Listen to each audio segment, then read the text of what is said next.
পৰহি যি কালত শিল বৰষুণ আহিছিল, কাল শিল বৰষুণ, যাক হেলষ্টৰ্ম বুলি কয়, সেই হেলষ্টৰ্মে আমাৰ নাজিৰা ৰাজহ চক্ৰ আৰু আমগুৰি ৰাজহ চক্ৰ, শিৱসাগৰ বিধানসভা সমষ্টিৰ দুটা পঞ্চায়ত সম্পূৰ্ণৰূপে ধ্বংস কৰি গৈছে। এটা হ'ল দোলাকাষৰীয়া আৰু এটা হ'ল নামতিয়ালি।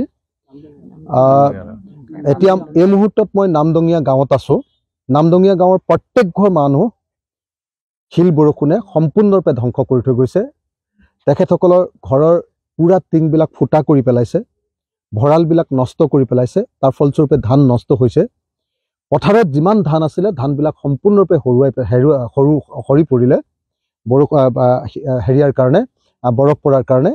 আৰু যিমান পাণ গছ আছিলে, পাণ গছ, তামোল গছ, শাক, তাৰপিছত লাও, যিমানবিলাক আছিলে সেই সম্পূৰ্ণৰূপে ধ্বংস কৰি পেলাইছে। আনকি নামঘৰবিলাক ধ্বংস কৰিছে, স্কুল ঘৰ ধ্বংস কৰিছে।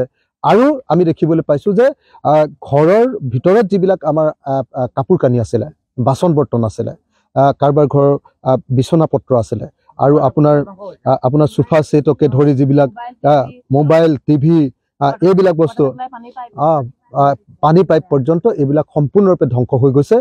গতিকে এই মুহূৰ্তত মই নামদঙীয়া গাঁৱত উপস্থিত হৈ অসমৰ মুখ্যমন্ত্ৰীক আহ্বান জনাইছোঁ, অসমৰ ৰাজহ আৰু দুৰ্যোগ ব্যৱস্থাপনা বিভাগৰ মন্ত্ৰীক আহ্বান জনাইছোঁ, যাতে অনতি বিলম্বে, অকণো দেৰি নকৰাকৈ অসমৰ খিলঞ্জীয়া, ভূমিপুত্ৰ এইসকল পৰিয়ালৰ এই দুৰ্দশাৰ সময়ত চৰকাৰে যাতে যথোপযুক্ত ক্ষতিপূৰণ দিয়াৰ ব্যৱস্থা গ্ৰহণ কৰে।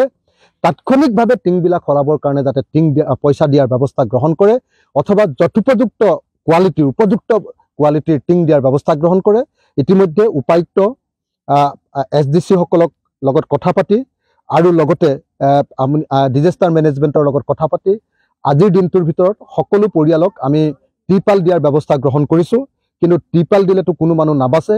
ত্ৰিপালে কেৱল এই সময়ত বৰষুণ পৰাৰ পৰা বচাব, তাৰ বাহিৰে আন একো উপকাৰ নহ'ব। গতিকে এই মুহূৰ্তত মই অসমৰ মুখ্যমন্ত্ৰী ডাঙৰীয়াক আজি নামদঙীয়া গাঁৱৰ পৰা আহ্বান জনাইছোঁ যে অনতি বিলম্বে প্ৰতিটো পৰিয়ালক ক্ষতিপূৰণ দিয়াৰ ব্যৱস্থা গ্ৰহণ কৰিব লাগে।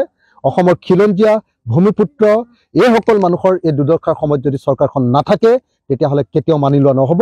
মই মুখ্যমন্ত্ৰীক অনতি বিলম্বে এই কাম আগবঢ়াবৰ কাৰণে অনুৰোধ জনাইছোঁ। ইতিমধ্যে মই ফোনযোগে মুখ্যমন্ত্ৰীক এই কথা জনাইছোঁ। আশা কৰিছোঁ মুখ্যমন্ত্ৰীয়ে আমাৰ আহ্বান ৰক্ষা কৰি এইসকল পৰিয়ালৰ দুৰ্দশাৰ সময়ত সাহায্য দিয়াৰ, প্ৰকৃত অৰ্থত সাহায্য দিয়াৰ ব্যৱস্থা গ্ৰহণ কৰিব।